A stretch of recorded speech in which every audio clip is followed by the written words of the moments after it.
Un placer saludar a José María Luna, socio de Luna Sevilla, asesores patrimoniales. José María, muy buenas tardes. Marta, muy buenas tardes. Un placer estar esta tarde con vosotros.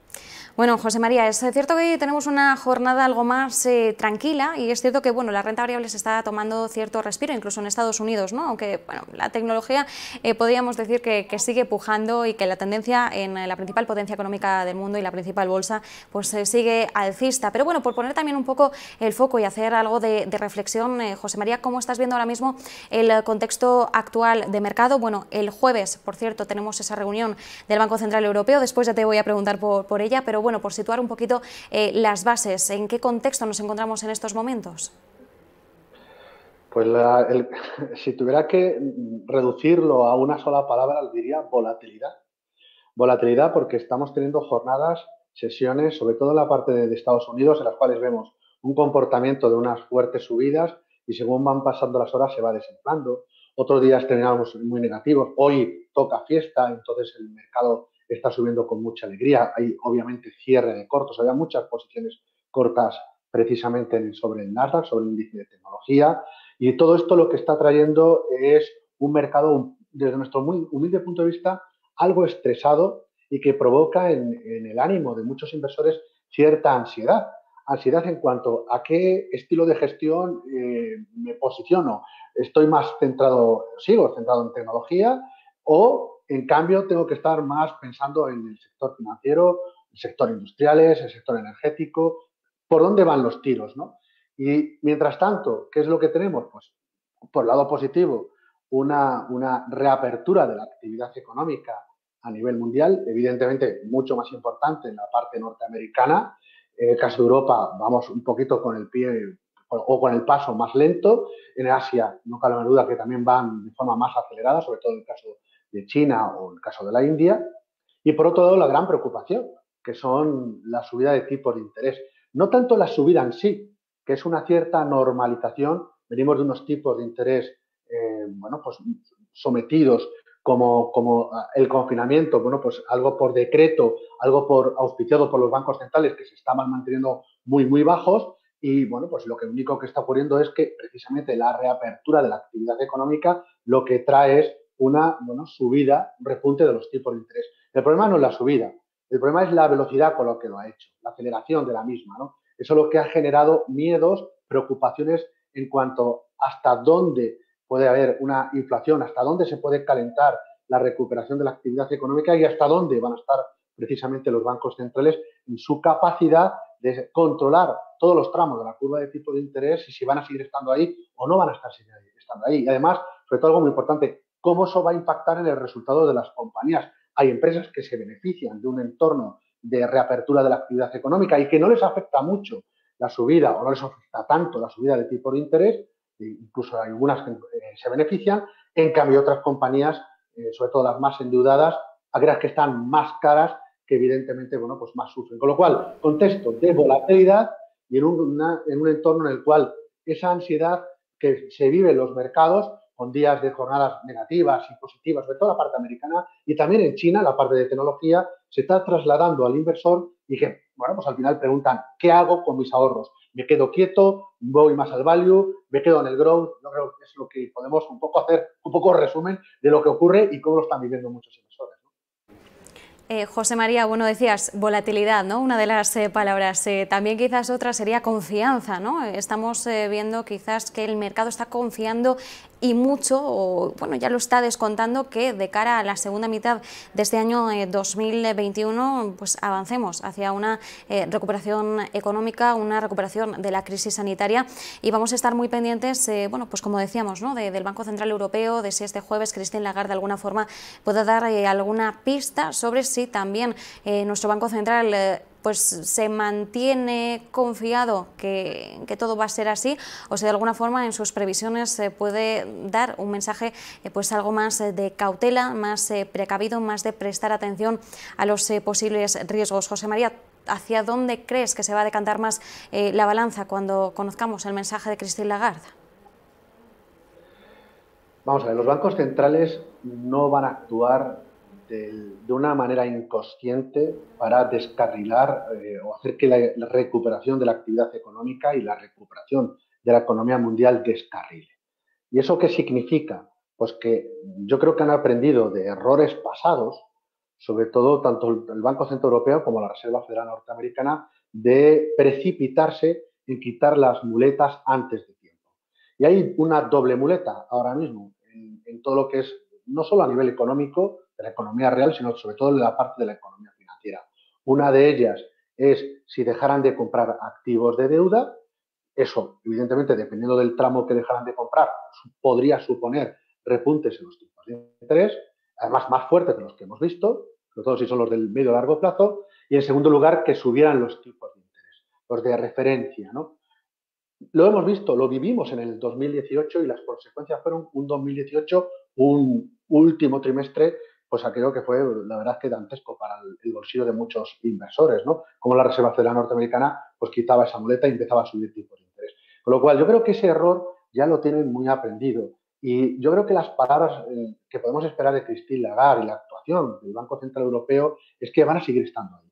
Lo que quieren es ver inflación, pero quieren ver inflación sostenida en el tiempo, es decir, no puntualmente, sino que durante varios meses, bastantes meses, es el objetivo o la inflación esté por encima del objetivo que se están marcando los bancos centrales. No uno o dos datos, sino que realmente veamos inflación, veamos recuperación económica, veamos también recuperación en el empleo, algo que es muy, muy importante. Hay que pensar que se sale de esta crisis sanitaria, de esta crisis también financiera, con mucha más deuda que como se entró. Y evidentemente un repunte de los tipos de interés haría que el endeudamiento público, que es donde está realmente esa deuda, pues tendría que ser o sufriría pues el repunte de los tipos de interés, haría que se encareciera precisamente ese endeudamiento. Por lo tanto, ¿qué podemos esperar? Bueno, pues que los bancos centrales van a seguir estando ahí. Más y menos cuando tenemos a los gobiernos, no solo el norteamericano, sino también en Europa, en otras partes del mundo, aplicando políticas fiscales expansivas, más gasto público, que eso tiene también que financiarse, evidentemente, con deuda, emisiones de deuda pública. Con lo cual, un mensaje, yo creo que Dovis, aunque el mercado, repito, sigue estando muy estresado, con mucha ansiedad, yo diría casi cronometrando cuándo los bancos centrales van a dejar de aplicar esas medidas tan hiperexpansivas, ¿no? Y eso es lo que vamos a seguir viendo o viviendo con volatilidad en los distintos mercados de capitales, tanto los de deuda como los de bolsa. José María, bueno, apuntabas, ¿no? Vamos a seguir viendo un Banco Central dovish, más Paloma, que es bueno, la línea que hemos estado observando en Christine Lagarde, también siguiendo un poco el legado de Mario Draghi. Una última pregunta sobre el Banco Central Europeo. Sí que es cierto que hay muchos que ya esperan que tanto el Banco Central Europeo como la Reserva Federal, con Jerome Powell al frente, pues dejen ya de lanzar el mismo mensaje que ya suena repetitivo y que pasen a la acción. Entendemos que no va a ser esta semana el momento de pasar a la acción, pero ¿en qué momento podríamos empezar a ver un resquicio de intención de pasar a la acción? Quizás ya tenemos que dejarlo más a la vuelta del verano. Bueno, y yo creo que aún más todavía. Ojalá hubiera una recuperación económica sostenida en el tiempo que trajera además no solo problemas de repunte de inflación, sino que además tuviéramos crecimiento no solo de la economía, sino también crecimiento bueno, pues en el poder adquisitivo de los ciudadanos, crecimiento de los resultados de las compañías. Ahí probablemente los bancos centrales será cuando sea el momento de actuar. Mientras tanto, yo creo que se van a mantener muy expectantes. Yo creo que están tratando, no digo que a veces lo consigan, están tratando de mandar mensajes tranquilizadores al mercado. Otra cosa es que se lo crean. Otra cosa es que el inversor bueno, pues decida reducir su exposición de largo plazo y no quiera comprar o no quiera mantener posiciones de deuda expuestas a riesgo de duración. Pero yo creo que los bancos centrales no van a llevar prisas a la hora de quitar esas dos muletas que en estos momentos están sosteniendo los mercados de capitales, más y me repito, con las políticas fiscales expansivas.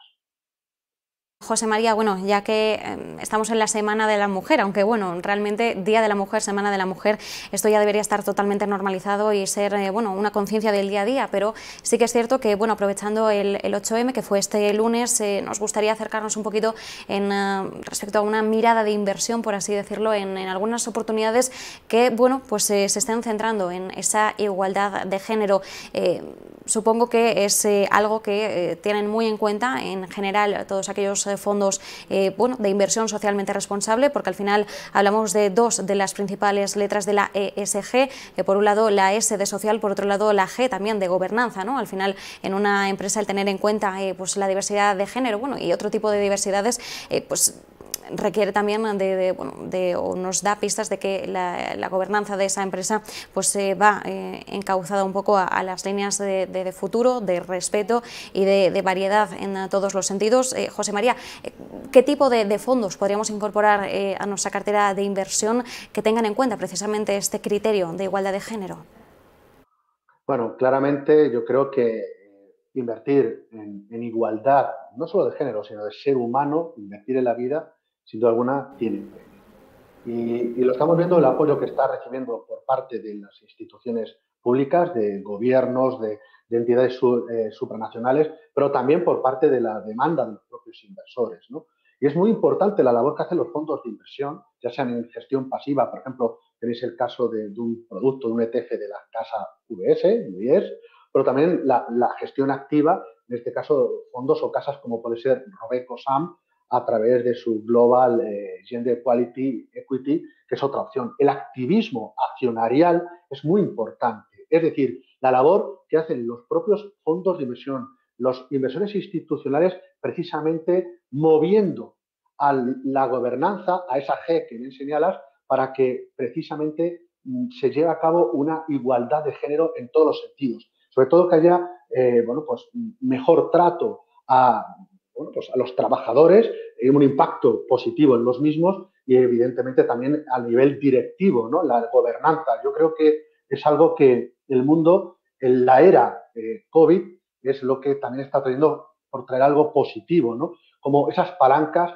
están acelerando rápidamente pues, un cambio en la forma de hacer negocio que no solo viene impulsado desde el punto de vista normativo, sino también la propia demanda de la sociedad. Yo creo que es algo muy positivo y además se deja notar. Otra cosa es que alguien nos diga, no, pues este año estos fondos no están teniendo el mismo comportamiento. Son fondos, como tú bien decías hace un momento, también de algo de paciencia, ¿no? Hay que tener cierta paciencia, con una visión de largo plazo. No son productos para el paso corto, sino son fondos para la vista larga. La sostenibilidad es algo que hay que apostar para el largo plazo, no es algo de hoy para mañana. Mal haríamos porque entonces quedaría como moda pasajera. Y esto no es una moda pasajera, sino que es un estilo que va a dejar una impronta muy importante en el día a día para muchos inversores. Y fíjate, José María, bueno, un total de 248 de los 1.187 fondos de inversión españoles tienen a una mujer al frente de su gestión. Bueno, este lunes también queríamos posar un poquito la mirada en aquellas mujeres que están al frente de una gestora o al frente de la gestión de un fondo, bueno, porque también la mirada femenina en estos términos y también por la capacidad distinta quizás, pero también positiva de afrontar la toma de decisiones, pues siempre es muy enriquecedor, ¿no? Al final es que hablamos de personas, José María, tú muy bien lo apuntabas, buscamos igualdad, pero simplemente porque queremos igualdad entre personas, sin importar sexo, raza o cualquier otro tipo de condición, de procedencia, y al final, bueno, en esto es hacia lo que intentamos evolucionar y bueno, también cuando hablamos del 8M, pues estamos incorporando, ¿no?, todas esas luchas también porque queremos visibilizar pues aquellas minorías que siempre han estado pues más en el otro lado, por así decirlo. José María, por también repasar un poco algunas de las otras referencias que tenemos en los mercados en estos momentos, cuando hablamos de materias primas, bueno, estamos hablando muchísimo del petróleo estos días, bueno, después de la última reunión de la OPEP, estamos viendo pues acercamientos en el entorno de esos $70 el barril, los hemos llegado a ver y bueno, nos seguimos moviendo un poquito en entornos que empiezan a recordarnos un poquito a cómo estábamos antes de la crisis sanitaria. En estos momentos, cuando hablamos del crudo, por ejemplo, José María, ¿a qué debemos bueno, ¿a qué debemos mirar? ¿Cuáles son las principales claves en este entorno? Y de qué forma quizás en nuestra cartera de inversión también podemos aprovechar un poquito los movimientos más al alza que estamos viviendo en las últimas sesiones. Pues mira, Marta, es curioso que justo cuando Biden es elegido como presidente en Estados Unidos, en una era muy pro ESG, sobre todo la parte de la E, ahora vamos a centrar en la parte medioambiental, la transición energética, en la economía circular, etcétera, pues curiosamente con la reapertura de la actividad económica son aquellas energías más tradicionales las que mejor comportamiento están haciendo. Esto es lógico, ¿de acuerdo? Es lógico que en el corto plazo ocurra esto, sobre todo, bueno, pues porque venimos de un confinamiento bastante severo a nivel de la economía mundial, sobre todo en unas partes muy importantes y muy demandantes de energía, y ahora bueno, estamos viendo esa fase de recuperación de la actividad económica, que en esa transición energética todavía no hay toda la cadena de producción que está tan preparada para vivir de otras energías. Me da igual que sea el biocombustible procedente de la madera o sea, no sé, energía eólica, solar, etcétera. Es muy necesaria también hoy por hoy pues, energías como pues, el gas o puede ser no está todo el sistema preparado para el hidrógeno, por un ejemplo, ¿no? Dicho esto, ¿hasta dónde puede llegar? Yo creo que la OPEP y los países también fuera de la OPEP no son tontos en cuanto a tener o a ver el precio del petróleo por la propia demanda o reactivación de la economía a precios excesivamente altos, porque esto sí podría hacer descarrilar la recuperación económica, es decir, precios más altos, costes más altos, evidentemente inflación más elevada, tipos más altos y evidentemente esto no sería una muy buena noticia. Con lo cual es muy probable que veamos acciones para intentar contener el precio en este caso del precio del barril del petróleo. ¿Cómo se puede uno beneficiar del precio de la energía más alta? Pues yo creo que hay varias formas. Una, a través de algún fondo de inversión que invierta en el sector energético. A nosotros nos gusta mucho, por ejemplo, el caso del Invesco Energy, es una opción, invierte en compañías de energía, sobre todo de empresas de petróleo, pero también en el caso del gas. Otra opción es invertir a través de un fondo global de materias primas, en el cual no solo haya petróleo, sino también otras materias primas, por ejemplo, el producto de JP Morgan, el Natural Resource, puede ser una otra opción interesante a mirar. Y una tercera sería invertir en mercados emergentes de forma global, de tal forma que no solo invertamos en China o en la India por el potencial que tiene, por distintas circunstancias que la hace atractivo, sino también en otros países que se pueden aprovechar del tirón del precio de las materias primas, sobre todo en el caso de la energía. Con lo cual hay tres opciones a la hora de poder aprovecharlo, pero atentos sobre todo a la subida del precio del petróleo, que ocurre con los tipos de interés. No es malo que suba, sobre todo si viene detrás soportado por la recuperación económica. El problema es la velocidad, no el movimiento, es decir, de subida, sino la aceleración con la cual lo hace. Y José María, ya para cerrar, si ahora mismo tuviéramos que decantarnos por una idea de inversión, ¿dónde pondrías el foco ahora mismo? ¿Un fondo, un sector, un tipo de activo? Pues mirad, yo lo pondría de la siguiente manera. Como sabéis que me encanta el Camino de Santiago, la recomendación va a ser muy como sería lo que diría yo a un peregrino, ¿no? Que venía por primera vez. Diría a un inversor. Vista larga, paso corto. Vista larga significa seguir contando con fondos que inviertan en, pues aprovechen de la digitalización, el proceso de revolución digital y también en todo lo que está relacionado con el ESG. Tengamos paciencia con la transición energética, social y también la de gobernanza. ¿Y el paso corto qué significa? El paso corto significa aprovechemos la reapertura de la actividad económica. ¿De qué manera? Incluyendo fondos cíclicos en nuestra posición. En ese sentido sería en esa cartera, la posición de renta variable sería vista larga, digitalización, sostenibilidad, paso corto, en este caso a través de cíclicos. Pues con eso nos quedamos, con esa vista larga, paso corto y con la referencia del Camino de Santiago.